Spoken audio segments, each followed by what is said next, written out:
A Justiça de São Paulo decidiu pela penhora das contas bancárias de Rosilma Kreutzer, que foi condenada após fazer um ataque a Luiz Inácio Lula da Silva nas redes sociais, logo após a divulgação da morte de Arthur Araújo Lula da Silva, neto do ex-presidente, em março de 2019.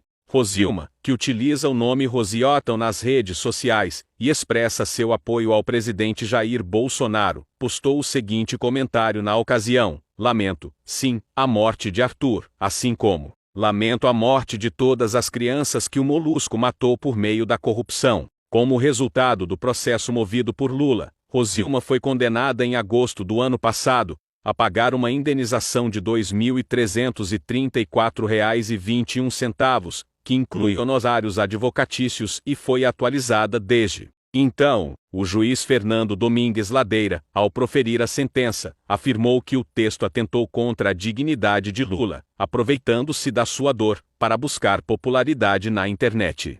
O advogado e assessor de Jair Bolsonaro, Fábio Van Garten, divulgou uma nota, nesta sexta-feira, 11, para se defender diante da citação de seu nome na investigação da Polícia Federal que culminou na operação contra militares próximos a Jair Bolsonaro, que encamparam um esquema de subtração e venda de joias e artigos de luxo recebidos em viagens oficiais e que deveriam ser incorporados ao patrimônio do Estado brasileiro. De forma surpreendente, no entanto, Van Garten não negou o esquema criminoso e sequer defendeu seu chefe, Jair Bolsonaro, ou os militares citados. O assessor apenas tentou se livrar do caso, afirmando que desconhecia tais ações. No relatório da PF sobre as investigações, é exposta uma conversa entre Van Garten e o tenente-coronel Mauro Cid, ex-ajudante de ordens de Jair Bolsonaro, e que está preso, em que o assessor sugere se antecipar a decisão do Tribunal de Contas da União, que ordenou a devolução de um conjunto de joias entregues à comitiva brasileira,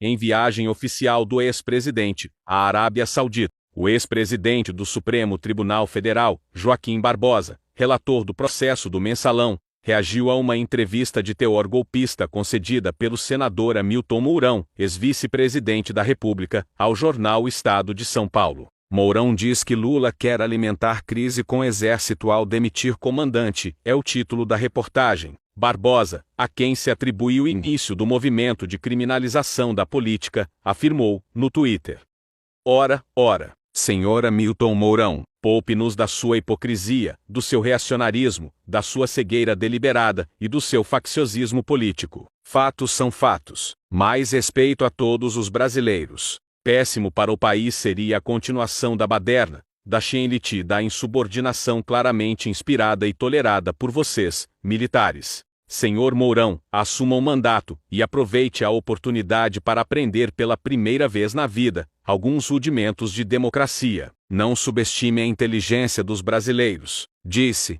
Joaquim Barbosa foi ministro do Supremo Tribunal Federal de 2003 até 2014, tendo sido presidente do tribunal de 2012 a 2014, quando ocorreram as chamadas Jornadas de Junho, e estava se iniciando a Operação Lava Jato março de 2014. Em entrevista ao Fórum Café nesta quinta-feira, 7, o médico e pesquisador Taki Atanasius Cordaz, do Departamento de Psiquiatria da Faculdade de Medicina da Universidade de São Paulo, afirmou que o 7 de setembro foi sequestrado pelo bolsonarismo que, a exemplo de regimes fascistas, tem um apego a um passado mítico. Os bolsonaristas sequestraram o 7 de setembro, a camisa da seleção brasileira, a pátria de chuteiras, a bandeira, o hino nacional. E qualquer regime fascista tem um apego pelo passado mítico, um passado heróico, que fascina. Dentro dessas cabeças interessa propagandear que tivemos um passado heróico, de gente que lutava pela independência. Aliás, independência daqui a pouco vira neoliberalismo. É algo que se vê em regimes fascistas anteriores. Mussolini glorificava o passado romano. Só que é um retorno a um tempo mítico de um tempo que era melhor que o nosso. Só que é tão mítico.